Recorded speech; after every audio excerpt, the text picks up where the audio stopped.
तर आज आपण बनवतो आहे उपवासाचे पराठे। ते कसे बनवायचे चला बघूया। 1 वाटी साबुदाणा घेतला मी, त्याला छान असं भाजून घेतलं। भाजल्यानंतर थोडा वेळ थंड होऊ द्यायचं, त्यानंतर मिक्सरमधून काढायचा। साबुदाणा थंड होत आहे तोपर्यंत शेंगदाण्याची चटणी बनवून घेऊया। त्यासाठी मी इथे अर्धी वाटी शेंगदाणे घेतले होते, त्याला भाजून घ्यायचं। शेंगदाण्याची साल काढून घ्यायची। त्यात आपल्या आवडीनुसार 2 मिरची, अद्रक, थोडं मीठ, दही टाकायचं आणि मिक्सरला पुन्हा एकदा फिरवून घ्यायचं। चॅनलवर जर नवीन आला असाल तर प्लीज लाईक, शेअर आणि सबस्क्राईब करायला विसरू नका। आणि हे महाशिवरात्री स्पेशल साबुदाणा पराठे कसे वाटले ते मला नक्की कमेंट करून कळवा।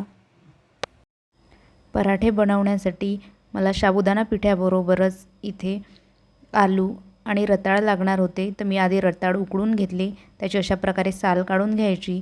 त्यानंतर साबुदाणा पीठ बारीक केलं व त्याला असं चाळणीने गाळून घ्यायचं। साबुदाणा पीठ जमेल तेवढं बारीक करण्याचा प्रयत्न करा। जर साबुदाण्याचं बरोबर पीठ झालं नाही तर आपल्याला पराठा बरोबर लाटता येणार नाही, सो व्यवस्थित पीठ करून घ्यायचं। साबुदाणा पिठात रताळ बारीक करून टाकायचे, त्यानंतर आलू अशा प्रकारे किसून टाकायचा। उकडलेला आलू घ्यायचा असतो, त्यानंतर जिरं आणि मिरची हे सर्व साहित्य व्यवस्थित मिक्स करून त्याचा छान असा गोळा तयार करून घ्यायचा। गोळा बनवण्यासाठी आपण पाणीसुद्धा घेऊ शकतो। थोडं पाणी घेऊन अगदी नरम असा गोळा तयार करायचा आणि त्याचे पराठे लाटून घ्यायचे। पराठे लाटण्यासाठी मी इथे जे साबुदाणा पीठ बनवून घेतलं होतं त्यातलंच थोडं काढून ठेवलं होतं आणि त्याचाच वापर केला आहे। अशा प्रकारे छान आपल्याला हव्या त्या आकाराचे पराठे लाटून घ्यायचे आणि तेलाचा वापर न करता दोन्ही बाजूनी खरपूस असे भाजून घ्यायचे। तर अशा प्रकारे आपला पराठा आणि शेंगदाण्याची चटणी तयार आहे।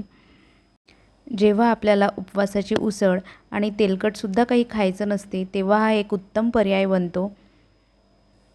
याला आपण शेंगदाण्याची चटणी किंवा दही यासोबतसुद्धा खाऊ शकतो। हे पराठे बनवण्यासाठी आपल्याला साबुदाणा भिजत घालण्याची सुद्धा गरज पडत नाही। तर चला भेटूया नेक्स्ट व्हिडिओमध्ये। Bye bye.